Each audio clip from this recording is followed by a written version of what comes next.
ಚಾಮುಂಡೇಶ್ವರಿ ಮೈಸೂರಿನ ಮಹಾಬೆಟ್ಟದ ಮೇಲೆ ಕುಳಿತುಕೊಂಡು ಕುಲಕುಲನೆ ನಗುತ್ತಿರುವ ನನ್ನ ಕುಲದೇವತೆ ನಿನಗೆ ನಮ್ಮ ಕೋಟೆ ನಮಸ್ಕಾರಗಳಮ್ಮ. ಅಮ್ಮ ಚಾಮುಂಡೇಶ್ವರಿ, ನಿನ್ನನ್ನೇ ನಂಬಿಕೊಂಡು ಮಣ್ಣಿನ ಮಕ್ಕಳಾಗಿ ದುಡಿತಾ ಇರೋ ನನ್ನ ಪತಿಯ ಹಾಗೂ ನನ್ನ ಮೈಸೂರು ನಿನ್ನ ಉಸಿರಿನ ಮೇಲೆ ಹಸಿರುಟ್ಟಿ ದುಡಿತಾ ಇರುವ ರೈತರಿಗೆ ಒಳ್ಳೆಯ ಹಸಿರು ಕೊಟ್ಟು ನಿನ್ನ ಹೆಸರನ್ನು ಉಳಿಸಿಕೊಳ್ಳಮ್ಮ ಈ ರೈತನ ರಾಜ್ಯದಲ್ಲಿ.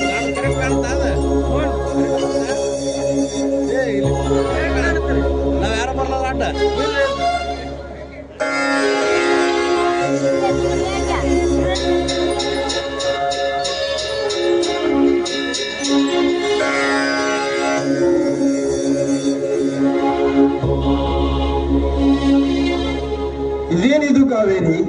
ದಿನನಿತ್ಯ ನೀ ಆರತಿ ಎತ್ತಿ ಬೆಳಗಿದ್ರೆ ಈ ರೈತನ ಬಂದು ತಪ್ಪಿಸಬಹುದೇ?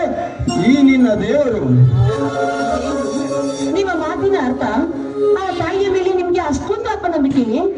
ಅಪನಂಬಿಕೆ ಇಡಬೇಕು ಕಾವೇರಿ, ಅಪನಂಬಿಕೆ ಇಡಬೇಕು. ಹೊಟ್ಟೆಗೆ ಹಿಟ್ಟಿಲ್ಲದೆ ಉರಿಯುವ ಕೆಟ್ಟ ಬಿಸಿಲಿನಲ್ಲಿ ಬೆನ್ನಿಗೆ ಬಟ್ಟೆ ಕಟ್ಟಿಕೊಂಡು ದಿನನಿತ್ಯ ದುಡಿಯುತ್ತಿರುವ ಈ ರೈತರ ಕೂಗು ಕೇಳಿ ನಾಗರಾಜನ ಮನೆ ಮಾಡಿಕೊಳ್ಳುತ್ತಾರೆ ಈ ನಿನ್ನ ದೇವತೆ. ಇಲ್ಲ ಕಾವೇರಿ, ಇಲ್ಲ. ಕಂಡ ಹತ್ತಿರ ಸಾಲ ಮಾಡಿ ಬೀಜ ಗೊಬ್ಬರ ತಂದು ಅಬ್ಬರದಿಂದ ಮಳೆ ಬೇಸಬೇಕಾದಾಗ ಮಳೆ ಇಲ್ಲದ ಬೆಳೆ ಕಂಡು ದಿನನಿತ್ಯ ಆತ್ಮಹತ್ಯೆ ಮಾಡಿಕೊಳ್ಳುತ್ತಿರೋ ಈ ರೈತರ ಸಾಲನ್ನು ತಡೆ ನಿಲ್ಲಿಸುತ್ತಾರೋ ಈ ನಿನ್ನ ದೇವತೆ. ಎಲ್ಲ ಕಾವೇರಿ, ಎಲ್ಲ. ಕಣ್ಣು ಮುಚ್ಚಿ ಕುಳಿತಿರುವ ಈ ಕಲ್ಲು ದೇವರಿಗೆ ಕರುಣೆ ಎಲ್ಲಿಂದ ಬರಬೇಕು ಕಾವೇರಿ? ಎಲ್ಲಿಂದ ಬರಬೇಕು? ಯಾಕೆ ಇವತ್ತು ನಿಮ್ಮ ಬಾಯಿಂದ ಇಂಥ ಅಪಶಕುನದ ಮಾತ್ರಿ? ಆ ತಾಯಿ ಬಗ್ಗೆ ಚುಚ್ಚು ಮಾತಾಡಿದ್ರೆ ನಾವು ಹುಚ್ಚರಾಗೋದ್ರಲ್ಲ ಸಂದೇಹವಿಲ್ಲ ರೀ. ಹಠ ಮಾಡದೆ ಆ ತಾಯಿಗೆ ನಮಸ್ಕರಿಸಿ ಪ್ರಸಾದ ತೆಗೆದುಕೊಳ್ಳಿ. ಆಯ್ತು ಕಣೆ, ನಿನ್ನಿಷ್ಟದ ಅಂತ ಆಗಲಿ. ಈ ತಾಯಿನ ನಂಬಿ ಈ ರೈತನ ಬಾಳು ಸುಖವಾಗಿ ಸಾಗಲಿ.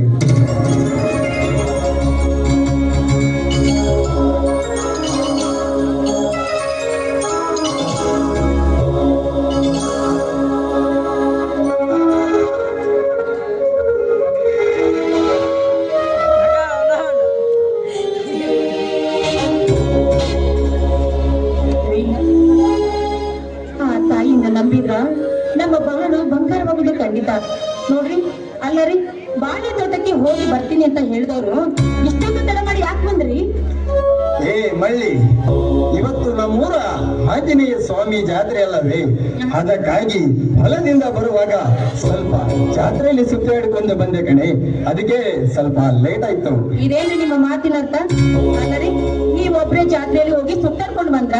ಜಾತ್ರೆಯಲ್ಲಿ ನನಗೋಸ್ಕರ ಏನಾದ್ರೂ ತರ್ಬಾರ್ದೇನ್ರಿ ನನ್ ರಾಜ? ತಂದಿದ್ದೀನಿ ಕಾವೇರಿ, ನಿನಗೆ ತರಲಾರ್ದೆ ಇನ್ಯಾರಿಗೆ ತರಲಿ? ನನ್ಗೋಸ್ಕರ ತಂದಿದ್ದೀರಾ? ಅದೇನ್ ತಂದಿದ್ದೀರಾ? ಬೇಗನೆ ಕೊಡಿ ನನ್ ರಾಜ. ಅದು ಹೇಗೆ ಕೊಡಕ್ಕೆ ಬರುತ್ತೆ ನನ್ನ ರಾಣಿ? ನೀನು ಕಣ್ಣು ಮುಚ್ಚಿಕೊಂಡು ನಿನ್ನ ಬಲಗೈಯನ್ನು ನನ್ನ ಕೈಯಲ್ಲಿ ಕೊಟ್ಟರೆ ಮಾತ್ರ ನಾನು ನಿಮಗೆ ಕೊಡುತ್ತೇನೆ. ಒಳ್ಳೆ ಕಥೆ ಆಯ್ತು ನಿಮ್ದು. ಆಯ್ತ್ರಿ, ನಾನು ಕಣ್ಣು ಮುಚ್ಕೊಂಡು ನಿಂತೀನಿ, ಬೇಗ ಕೊಟ್ಬಿಡ್ಬೇಕು, ಸರಿನಾ?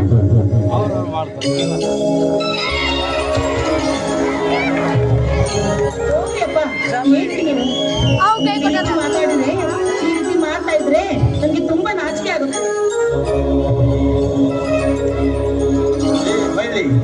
ಈ ಧರ್ಮರಾಜನ ಧರ್ಮ ಭಕ್ತಿ ನೀನಾಗಿರುವಾಗ ಮತ್ತೇಗೆ ನಾಚಿಕೆ ಚಿನ್ನ?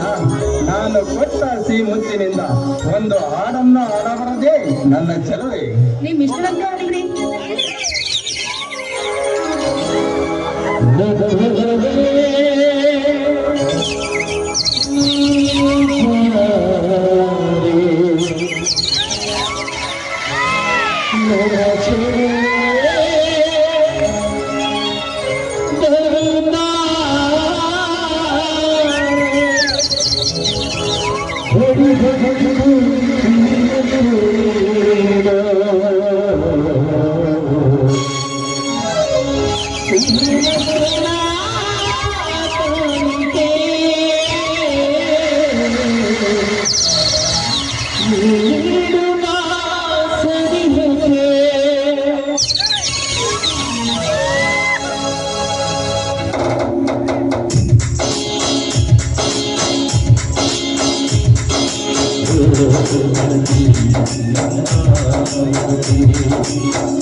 ಅಂಕಿ ಬಿಡಕತ್ತಿದ್ದ ಮೇಲೆ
ಮತ್ತೆ ಇದೇನಿದು ನಿನ್ನ ಕೋಗಿಲೆ ಕಂಠ? ಈ ನಿನ್ನ ನೃತ್ಯವನ್ನು ನೋಡುತ್ತಾ ನಿಂತರೆ ಹೇಗನಿಸ್ತಿದೆ ಗೊತ್ತಾ? ಹೇಗನಿಸ್ತಾ ಇದ್ದೀರಿ ನಿಮಗೆ? ಮತ್ತೊಮ್ಮೆ ನಿನ್ನ ಕೈ ಹಿಡಿದು ಕುಡಿಬೇಕೆನ್ನುವ ಆಸೆ ಕಡೆ ನನ್ನದು. ಏನ್ರಿ ನೀವು ಇಷ್ಟು ವಯಸ್ಸಾದ್ರೂ ಇನ್ನು ಹಾಡು ಹಾಡು ಅಂತ ಅಂತಿದ್ರಲ್ರಿ? ಅದೇನೋ ಹೇಳ್ತಾರಲ್ಲ, ಹುಣಸೆ ಗಿಡ ಮುಪ್ಪಾದ್ರೂ ಹುಳಿ ಮುಪ್ಪಲ್ಲ ಅಂತ. ಆ ರೀತಿ ಕೇಳ್ದಂಗ್ ಆಯ್ತು. ಅದು ಹೇಗೆ ಮುಪ್ಪಾಗುತ್ತೆ ಕಣೆ? ಆಯ್ತಾಯ್ತ್ರಿ, ಗಂಡನ ಮಾತು ಕೇಳೋದು ಹೆಂಡತಿಯ ಧರ್ಮ ಅಂದಮೇಲೆ ನಿಮ್ಮ ಮಾತನ್ನು ನಾನ್ ಬಿಡ್ತೇನ್ರಿ? ಹೊರಗಳ ಮಾತು ಮೀರೋದೇನ್ರಿ ನನ್ನ ಬೇರೆ? ನೇಮಿಸಿದಂತಾಗಿ ನನ್ನ ನಾಯರೇ.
ತೃಪ್ತಿ ಆಯ್ತು ರಾಯರೇ?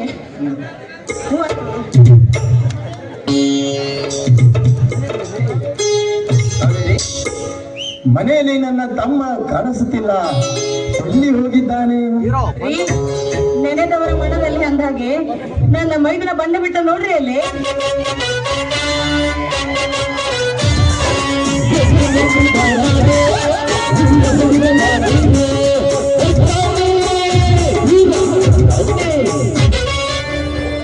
ಅಣ್ಣ ಅಲ್ಲಿಗೆ ಇದೇನಿತ್ತು? ಪೂಜೆನೇ ಮುಗಿದಿಲ್ಲವೇ? ಬಾರಪ್ಪ ಮೈದನ, ಈಗ ತಾನೇ ಪೂಜೆ ಮುಗಿದು ಆ ತಾಯಿಗೆ ನಮಸ್ಕರಿಸಿ ಪ್ರಸಾದ ತೆಗೆದುಕೊಳ್ಳುವಂತೆ. ಆಯ್ತು ಅತ್ತಿಗೆ.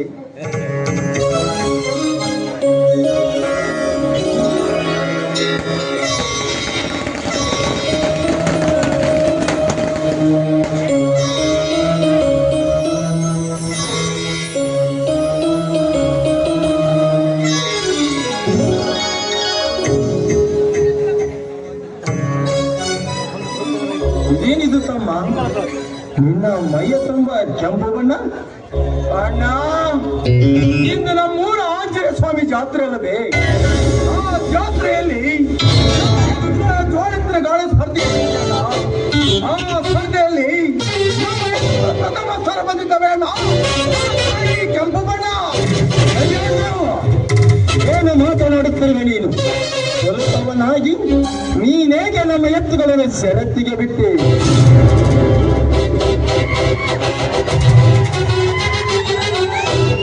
ಯಾಕ್ರಿ ಮಾವ, ನನ್ನ ಗಂಡ ಎತ್ತುಗಳನ್ನು ಷರತ್ತಿಗೆ ಬಿಡಬಾರ್ದಾಗಿತ್ತೆ? ಬಿಡಬಾರದಿತ್ತು ಸರೋಜ, ಬಿಡಬಾರದಿತ್ತು. ಏಕೆಂದರೆ ಪ್ರತಿ ವರ್ಷಕ್ಕೊಮ್ಮೆ ನಡೆಯುವ ಈ ಊರ ಜಾತ್ರೆಯಲ್ಲಿ ಆ ನಂಜೇಗೌಡನ ಎತ್ತುಗಳು ಪ್ರಥಮ ಸ್ಥಾನದಲ್ಲಿ ಬರುತ್ತಿದ್ದವು. ಈ ಸಲ ನಮ್ಮ ಎತ್ತುಗಳು ಷರತ್ತಿನಲ್ಲಿ ಬಂದಿದ್ದವೆಂದರೆ ನಮ್ಮ ಮೇಲೆ ಚಂಡ ಗೌರುತ್ತವೆ ಆ ಬಂಡಗೌಡ. ಒಂದು ವೇಳೆ ಆ ಬಂಡಗೌಡ ನಮ್ಮ ಮೇಲೆ ಚಂಡ ಕಾರ್ಯ ನಿಜವಾದರೆ ಅವನನ್ನು ಗೋಂಡಮನೆ ಹಾಕಿಬಿಡ್ತಾನೆ.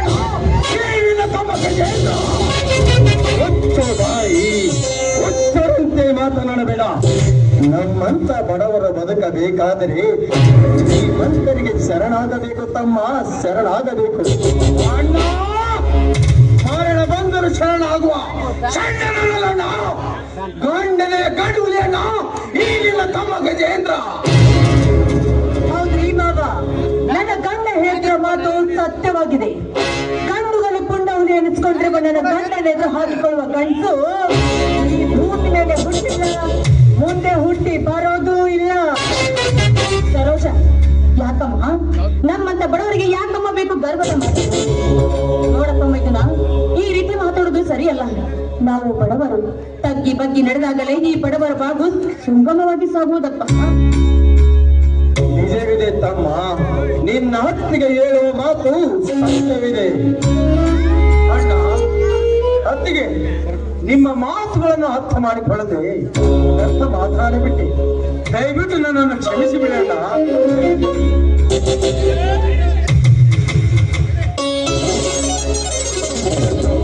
ಎಂದೇಳು ಯಾರನ್ನು ಕ್ಷಮೆ ಕೇಳ್ತಾ ಇದ್ದೀರಾ? ಕುಮಾರ, ತಪ್ಪು ಮಾಡಿದ್ದಕ್ಕಾಗಿ ನನ್ನ ಅಣ್ಣನ ಹತ್ತಿರ ಕ್ಷಮೆ ಕೇಳ್ತಿದ್ದೇನೆ ಕುಮಾರ. ಏ ಕುಮಾರ, ಚಿಕ್ಕವನಾಗಿ ದೊಡ್ಡವರ ವಿಷಯದಲ್ಲಿ ನೀನ್ ಯಾಕೋ ತಲೆ ಆಗ್ತಾ ಇದೆಯಾ? ಹೋಗು, ಮೊದಲು ಶಾಲೆಗೆ ಹೋಗ್ಬಾ ನೀನು. ಅಮ್ಮ, ನಾವು ಇಂದು ಶಾಲೆಗೆ ಹೋಗೋದಿಲ್ಲ. ಏಕೆಂದರೆ ಹಿಂದೆ ನಮ್ಮ ಊರಿನಲ್ಲಿ ಆಂಜನೇಯನ ಜಾತ್ರೆ ಇದೆ ಅಮ್ಮ, ಅದಕ್ಕಾಗಿ ಶಾಲೆಗೆ ಹೋಗೋದಿಲ್ಲ. ಕುಮಾರ, ನೀನ್ ನಿಷ್ಠದಂತೆ ನಮ್ಮೂರ ಆಂಜನೇಯ ಜಾತ್ರೆಯನ್ನೇ ಮಾಡು ನೀನು. ಏನ್ರಿ ನೀವು ಅವನ ಜೊತೆ ಸೇರ್ಬಿಟ್ರ? ಶಾಲೆಗೆ ಹೋಗೋದ್ ಬೇಡ, ಮೊದಲು ಜಾತ್ರೆ ಮಾಡೋಣ ಅಂದ್ರೆ ಎಲ್ಲರೂ ಜಾತ್ರೆ ಖುಷಿಯಲ್ಲಿ ಊಟನೇ ಮರ್ತಂತೆ ಕಾಣ್ತದೆ. ಬನ್ನಿ, ಬಿಸಿ ಬಿಸಿಯಾದ ಅಡಿಗೆ ಮಾಡಿ ಊಟ ಮಾಡೋಣ ಅಂತ ನಡಿಯಪ್ಪ ಮೈದನ.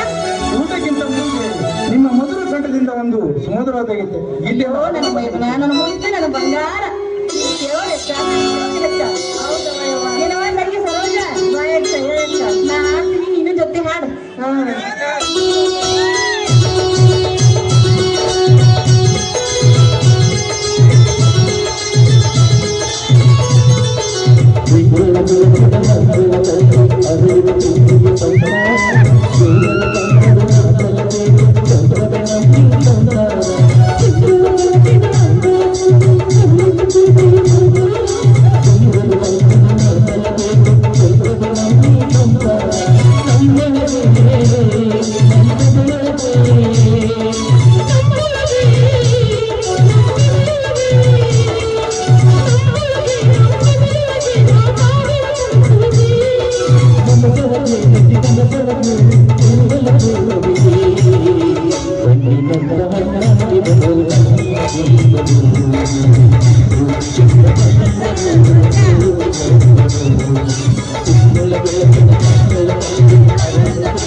ಇದೇನಾಯ್ತು ಕಾವೇರಿ ನಿನಗೆ? ನಾನು ಈಗಲೇ ಹೋಗಿ ಡಾಕ್ಟರನ್ನು ಕರೆದುಕೊಂಡು ಬರಲಿ? ಏನು ನನ್ನ ಎದೆ ತುಂಬಾ ನೋಯ್ತಾ ಇದೆ ರೀ. ತುಂಬಾ ಹೊಡ್ಕೊಳ್ತಾ ಇದೆ. ನಾನು ಬದುಕೋದಿಲ್ಲ ಅಂತ ಅನಿಸ್ತಾ ಇದೆ.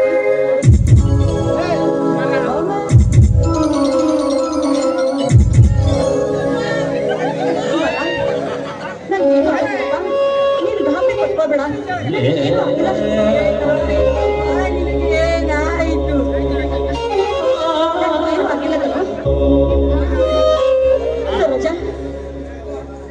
ಸರಿ ಏನಾದ್ರೂ ಆಗಿ ಏನಾದ್ರೂ ನನ್ನ ಸತ್ತು ಹೋದ್ರೆ ನನ್ನ ಮಗನನ್ನು ನಿನ್ನ ಮಗನಂತೆ ಜೋಪಾನ ಮಾಡೋ ಜವಾಬ್ದಾರಿ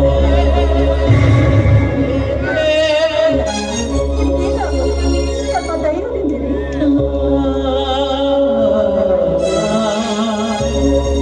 ಅಣ್ಣ, ಮೊದಲು ನನ್ನ ಅತ್ತಿಗೆನ ಆಸ್ಪತ್ರೆಗೆ ಕರೆದುಕೊಂಡು ಹೋಗೋಣ. ನಡೆಯಿರಣ್ಣ, ನಡೆಯಿರಿ. ಬೇಡ ತಮ್ಮ, ಬೇಡ. ನಾನೇ ಬಾಕಿ ಬಂದಿರುವ ರಾಜನನ್ನು ಕರೆದುಕೊಂಡು ಆಸ್ಪತ್ರೆಗೆ ಹೋಗಿ ಬರುತ್ತೇನೆ. ನೀವು ಮನೆಗಿಡೆ ಜೋಪಾನ. ಕಾವೇರಿ, ನಡಿ, ನಾವು ಆಸ್ಪತ್ರೆಗೆ ಹೋಗೋಣ. ನಡಿ.